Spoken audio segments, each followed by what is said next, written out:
Hey, what's up, everybody? Welcome to my pad. This is Carpo's pad. My living room, empty.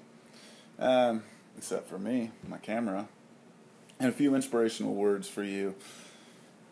Oh, yes. Let me make sure first that this microphone isn't covered up.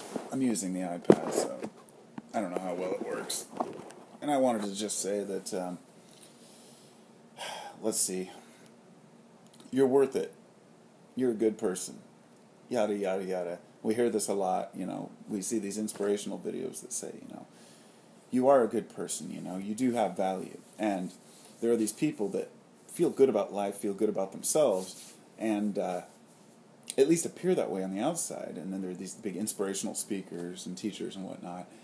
And the people listen to what they're saying, but when they go home, they have to live the reality of their own life and their programming, and each one of us does. I guess I was inspired on this idea. I'll first start off by saying, I saw a friend the other day that I haven't seen in a while, and he was talking about a breakthrough in realizing something that had happened in his childhood that had affected him, that had caused him shame, chronic shame, not realizing that he was doing it. And so we started talking about chronic guilt and shame, which are brought about by issues with our parents or issues as a kid, but also through our lives. If we keep getting put down, keep getting, for example, if we keep trying to get a job and keep getting turned down, the person may say, "Oh well, I'm going to keep on going. I'll get one." But inside, we got to be honest. We feel let down, and no matter how well a person deals with daily issues, they still have a real personality within their personality that says, "Oh man, that sucks." So no matter how positive I think, I still, of course, I'm always going to think, oh well, I've learned to train my mind to see the positive in things and say, oh well, it's a learning lesson. But what that is it is a mental defense against being let down. Anyway, we were talking about shame and guilt, and I was realizing that, many of men have guilt because they don't have enough money, because they're not making enough income to support their family, or maybe they're having problems with certain, addictions. Each person has their own thing. Even if I am providing enough money, let's say, to my household, I still feel guilty as if I could do more. And that stems from my own personal view of what I should be doing. But at the same time, the fact that I want, for example, my wife to not have to work, but why? She enjoys working, but obviously she's not going to want to work all the time. We have kind of reverse roles, people in the past. I'm the stay-at-home dad right now. I've got my garden and whatnot, and I've got plenty to do around the house, believe me, cleaning up after the kids. But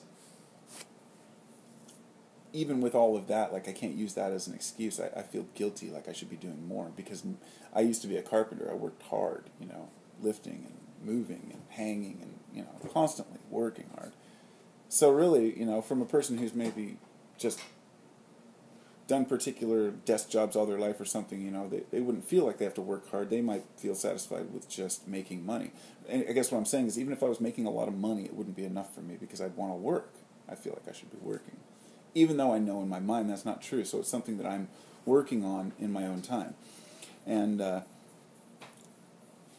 when we got to talking, my buddy and I, we were saying how, it's funny, you can have a breakthrough talk with somebody and have a realization about something, but it doesn't mean you can actually mend the problem. You could say, okay, yes, now I know the trigger. I know what sets me off, or I know what upsets me. I know what depresses me. But it doesn't mean that you can just flip a switch and then all of a sudden just be happy. So we'll catch a glimpse sometime of an inspirational speaker, and for a while maybe be on that high, that I feel great, life's great and everything. And then when a person starts to seep back into what may be diagnosed as depression, but is actually shame or guilt, which is a major misdiagnosis, according, depending on how you feel about psychiatry, psychology, therapists, and all that. That many of these guilt and shame things come across as depression, when in fact it's just an issue a person needs to deal with. And we all have them. That's the thing. We're all products even a person who's, especially the person who's lived the easy life and always been given everything, they're going to have the toughest time adjusting to the reality of real life, because it doesn't matter how much money you have or how easy your life is. It just gives you more time to think and realize, man, I got to find out what makes me happy, what really works. For each person, that's different. I see a lot of folks pushing around saying each person should do what they do, and that's just human nature. Sometimes people are even to this, do as I say, not as I do, because a lot of people make claims that a person should act a certain way and they don't. I guess what it comes down to is we really